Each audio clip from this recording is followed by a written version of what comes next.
evolved, and we did an incredible job, years ago. But it's been like, and I said this before at another panel, like we've had like over the last 8 years have worked out this narrative of the conductor and Sarah Marshall, to where although we do have these fantastic standalones, the beauty and the charm behind it is that in the center of it, in the very back, it's in the center, but in the very back, there's something that anchors it, which is the idea that it's a shared universe, whether it's a different timeline, whether it happens in a different demographic or a different area, like Pumpkin Eater. A lot of people didn't know that Pumpkin Eater, there's a backstory to it that connects it to Ghost Town. And a lot of it is not on a surface level, but it's more of a discovery. And so that's the beauty behind it. And the Easter eggs play such an important part to what we do in terms of the lore, because not only is it fan service, it serves as a purpose, right? Because the way we look at it, there's so many different ways to tell a story and so many stories to tell.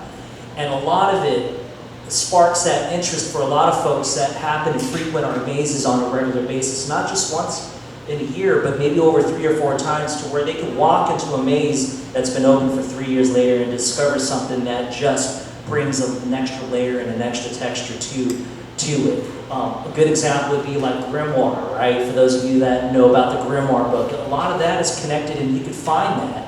You found that in the depths. I don't know if you guys saw it last year, but there was one that we hid. I specifically hid the Grimoire in the depths, and so it poses the question in terms of what really happened. And we're not literal in a sense, but it allows more room for interpretation, just like in Origins when you go through the final room. I don't want to spoil it for you all, but if you haven't been in Origins, there's that little wink and that little nod to it, and that's just one of the many that we have. And so the lore with the train conductor is kind of cool, because for those of you that are comic fans, I'm a huge comic fan, right?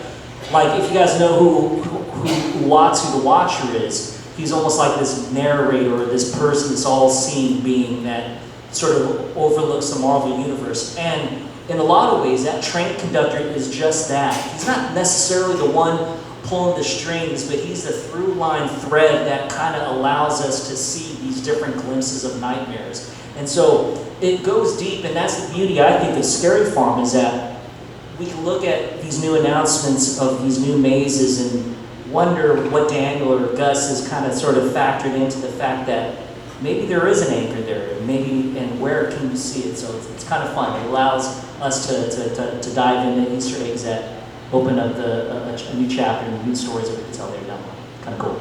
I think it is very cool. I think it's very interesting to see that we create these entire worlds.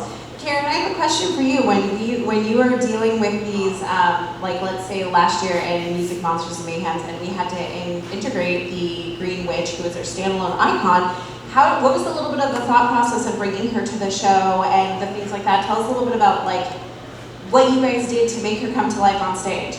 So I worked alongside Casey Gessler to bring Music Monsters and Mayhem to life last year, and it was truly just a treat to get to sit down with so many people that have such a rich history with the event. So we got into a room and we just said, tell us everything you know. This is what we know, but tell us what you know. Who's been here? What's the lore? What kind of story are we telling? And then we're gonna musicalize it and give her fantastic choreography.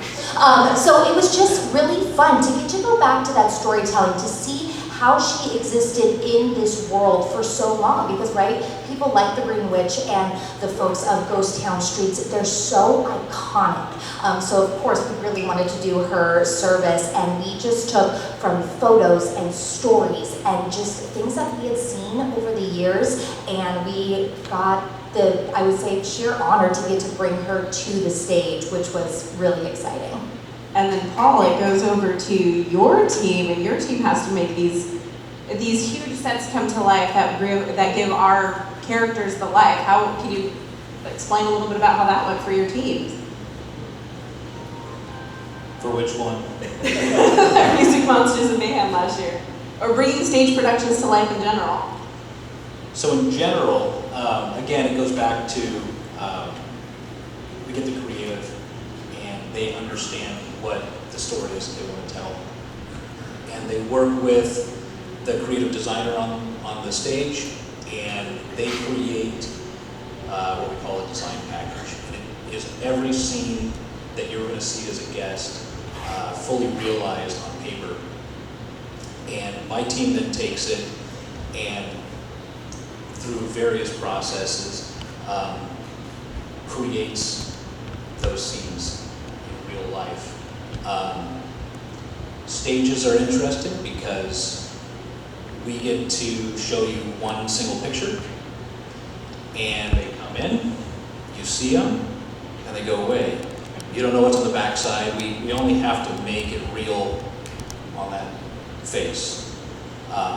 When we take it from a show and we then develop it into a maze, now we take that singular face and we create an entire reality out of it.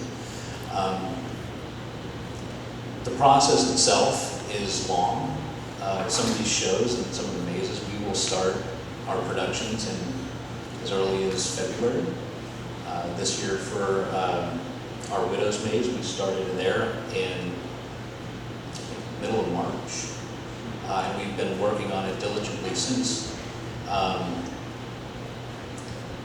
For our shows, right now we're developing, the new hanging. That's been in development for months, and it's a lot of hard work, and a lot of long nights.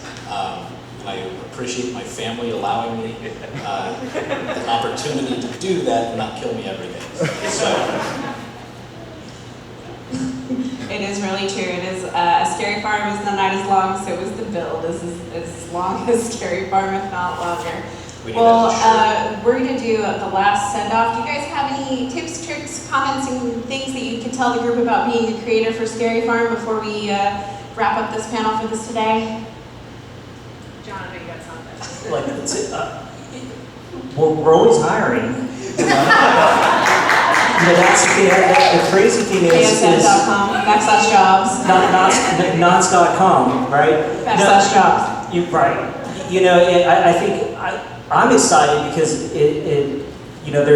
there's plenty of incredible talent out there, and I just speaking from the side of the haunt community, right? There's only a handful of folks that had the opportunity to create in an environment like this, and so for those of you that are interested in themed entertainment, there's an incredible opportunity, not just here, but anywhere that you go in experiential companies or things of this sort. But the tip that I would have for this year at Scary Farm is make sure to come by more than once, because there's so many cool things that is so hard to miss, and some of the incredible food offerings that we're doing, the incredible shows that we have, and just the ability to interact with some of the talent. The beautiful thing that we have is we were talking about stories from a grand sense over here, right? But when you talk, yes, yeah, the bottom line, the best talent in the world when it comes down to our monsters, and I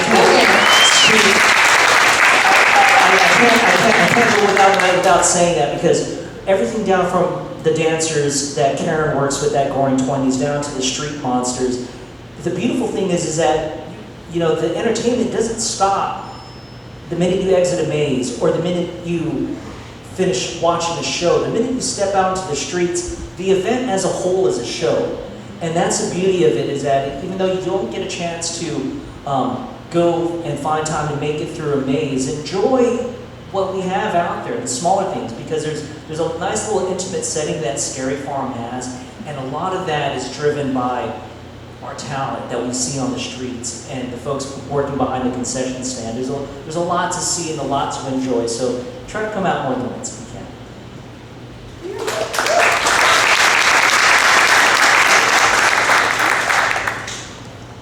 So I think for me, I've been doing this for a really long time. And my passion has only grown over the years.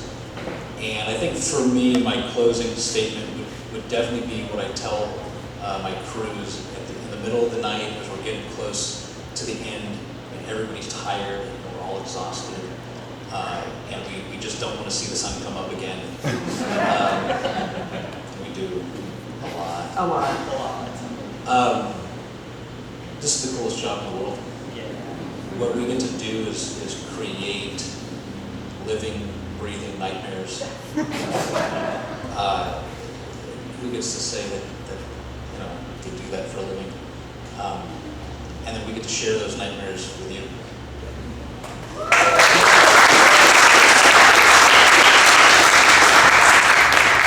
We truly have the best fans in the entire world. And every year, I'm just always amazed at what our teams bring to the event. And I am sure this year, 51, is going to be better than ever.